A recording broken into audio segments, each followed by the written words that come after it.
Hello my dear friends. आज हम लोग कुछ इंग्लिश के अननोन फैक्ट्स के बारे में बात करने वाले हैं। कुछ ऐसे चीज़ें जो शायद बच्चों को पता ना हो, और ऐसा मैं क्यों हो सकता पता भी हो, लेकिन आज कुछ हम लोग नया पढ़ेंगे। क्या आपको पता है कि इंग्लिश में जो हम लोग 26 लेटर्स पढ़ते हैं, ये 1835 के पहले 27 लेटर्स हुआ करता था।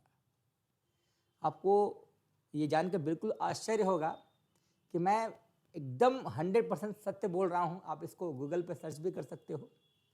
तो अगर हम 1835 की बात करें तो 1835 से पहले इंग्लिश में 27 लेटर्स हुआ करते थे।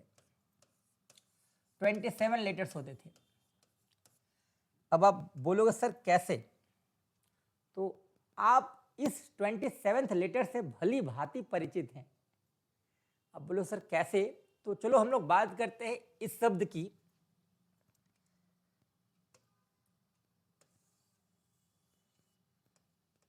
आप इस शब्द को देखो। अब बोलो सर हाँ, ये तो सर एंड के रूप में इस्तेमाल होता है। बहुत सारे कंपनी में भी हम लोग देखते हैं, शब्दों में भी देखते हैं, रॉक एंड रोल में यही इस्तेमाल होता है, एंड। कुछ लोग इसको एंड बोलता है, लेकिन आपको जान के ये बिल्कुल आश्चर्य होगा कि यही एंड है, उसको इंग्लिश का 27वां लेटर हम लोग बोलते हैं। इसको एम्परसेंड बोला जाता है। क्या बोला जाता है? एम्परसेंड। अब सवाल है, बच्चे पूछेंगे सर इसको एम्परसेंड क्यों बोला जाता है? एम्परसेंड क्यों बोला जाता है? ये डी है लास्ट में, एम्परसेंड। तो सही में 1835 से पहले इंग्लिश में 27 लेटर्स थे, और 27 लेटर्स जो था वो ये शब्द था एम्परसेंड। इसको हम लोग और के रूप में इस्तेमाल करते हैं, कुछ लोग उसको एंड भी बोलता है। बट सबसे पहले हम लोग जानेंगे इसका नाम एम्परसेंड कैसे पड़ा, एम्परसेंड पढ़ने का रीजन क्या है। तो अगर हम लोग एबीसीडी की बात करें तो 1835 से पहले जब लोग एबीसीडी बोलता था तो वो इस प्रकार होता था: A B C D E F G H I J K L M N O P Q R S T U V W X Y Z.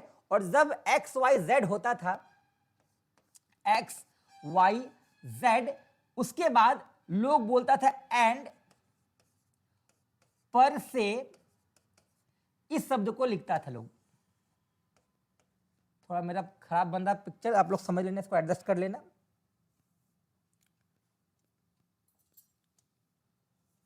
तो लास्ट में जेड एंड पर से ये एम्परसेंड होता था। तो अब सवाल ये जो एम्परसेंड है, ध्यान दीजिएगा, जेड के बाद क्या होता है? एंड पर से एंड। इसको क्या बोला जाता? और बोला जाता, और दैट इज एंड।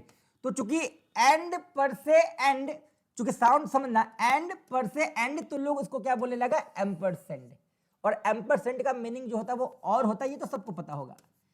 लेकिन ये बिल्कुल नया होगा आप लोग के लिए कि जो एबीसीडी हम लोग पढ़ते हैं उसमें 1835 से पहले 27 लेटर्स थे। 1835 के बाद ये 27वां लेटर्स को हटाया गया, चूंकि बोलने में भी अच्छा नहीं लगता होगा, एक्स वाई जेड एंड पर से एंड, तो उसी को लोग हटा दिया कि भाई बोलने में भी जो अच्छा नहीं उसको हटा देते हम लोग। लेकिन आज इस शब्द को एम्परसेंड कहते हैं। लेकिन एम्परसेंड क्यों कहते हैं ये आप लोग समझ चुके होंगे।